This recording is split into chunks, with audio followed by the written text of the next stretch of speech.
अबुलाया एक छोटे से सहराई गांव का वाहिद मकीनक था जो अपनी जहानत के लिए मशहूर था। एक दिन एक मालदार मुसाफिर अपनी प्रत्यक्ष मोटर कार में पहुंचा। एक हैरान कुन नज़ारा जिसके बारे में अबुलाया ने अभी पढ़ा था। मुसाफिर की गाड़ी खराब हो चुकी थी और वो मरम्मत के लिए बेचैन था। अबुलाया ने गाड़ी का जायजा लिया। उसका दिल जोश से धड़क रहा था। उसने महसूस किया कि तरीका कार नावाकिफ है, लेकिन उसकी मैकान की विजदान ने उसकी रहनुमाई की। उसने 2 दिन और रातों तक अनथक मेहनत की, गेयर्स और तारों की भूलभुलैया में उलझे हुए थे।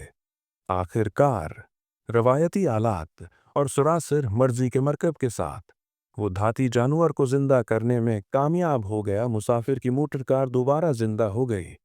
उसके पहिए हो गए दोबारा रेत के जरिए रास्ते तराशने के लिए तैयार हैं। शकरिया के तौर पर मुसाफिर ने अबुलाया को इनाम की पेशकश की, लेकिन उससे भी अहम बात यह है कि उसने अंजन के बलियों परंत हैं शायर किए।